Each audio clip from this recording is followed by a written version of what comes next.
اندھیری رات، بصرہ کی خاموش گلیاں، ایک غریب گھر جہاں چراغ جلانے کے لیے تیل تک موجود نہیں۔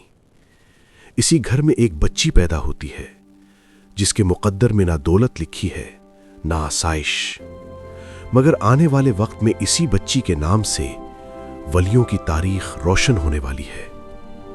سوال یہ ہے کہ کیا فقر اللہ کی قربت کی پہلی سیڑھی ہو سکتا ہے، اور کیا ایک بے سہارا بچی امت کی روحانی رہنما بن سکتی ہے؟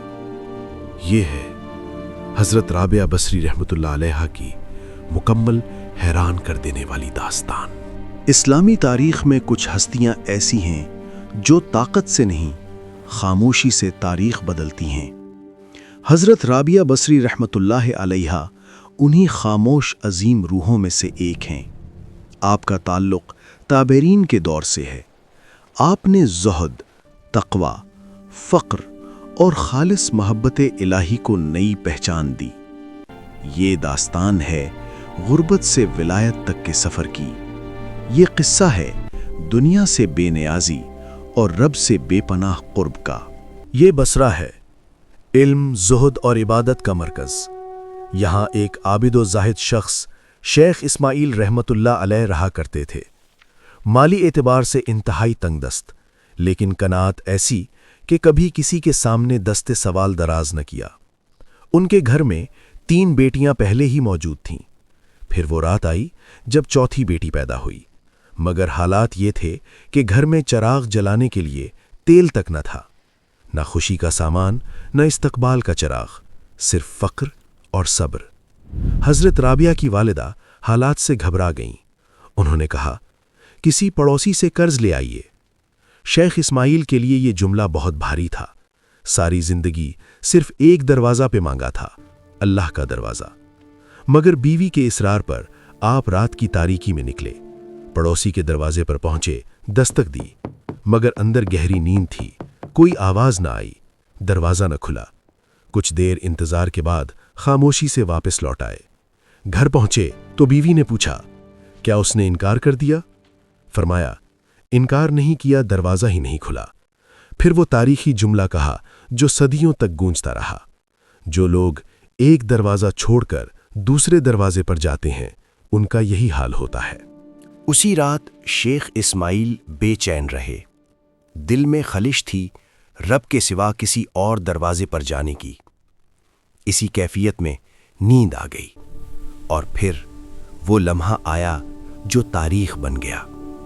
آپ نے خواب میں حضور اکرم صلی اللہ علیہ وآلہ وسلم کو دیکھا، نور، وقار اور رحمت۔ آپ صلی اللہ علیہ وآلہ وسلم نے فرمایا، اے اسماعیل، غم نہ کر، تیری یہ بیٹی اپنے وقت کی بہت بڑی عارفہ ہوگی۔ اس کی دعاؤں سے میری امت کے بہت سے لوگ بخشے جائیں گے۔ اور جا بصرہ کے حاکم عیسیٰ زروان کے پاس جا، اس سے کہہ دینا کہ وہ روز درود پڑھتا ہے، مگر گزشتہ جمعہ یہ نظر ادا نہ کر سکا۔ اس کا کفارہ یہ ہے کہ وہ 400 دینار میرے قاصد کو دے۔ صبح ہوئی، شیخ اسماعیل نے پورا خواب تحریر کیا، حاکم بصرہ کے دربار پہنچایا۔ عیسیٰ زروان خط پڑھتے ہی کانپ اٹھا، کھڑا ہو گیا، پوچھا، وہ اللہ والا کہاں ہے؟ دربان نے کہا، محل کے دروازے پر۔ حاکم خود دوڑ کر آیا، شیخ اسماعیل کے ہاتھ چومے، کہا، آپ کے سبب مجھے رسول اللہ صلی اللہ علیہ وآلہ وسلم کی تنبیہ نصیب ہوئی، یہ میرے لیے سعادت ہے۔ 400 نہیں بلکہ 4000 دینار عاجزی سے پیش کیے۔ یوں جس گھر میں تیل نہ تھا وہ گھر اللہ کی رحمت سے بھر گیا۔ وہ بچی جس کے استقبال میں چراغ نہ جلا، اسی کا نام رابعہ رکھا گیا۔ وقت گزرتا گیا، حضرت رابعہ بصری نے دنیا سے منہ موڑ لیا۔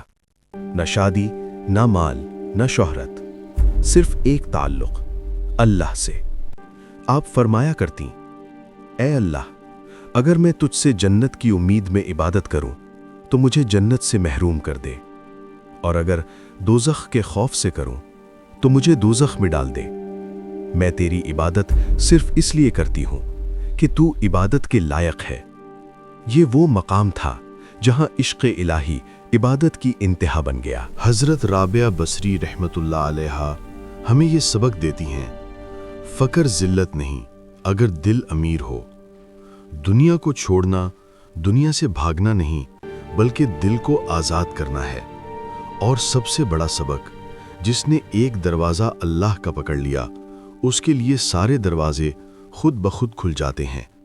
آج کے انسان کے لیے یہ پیغام ہے، اللہ کافی ہے، بس یقین شرط ہے۔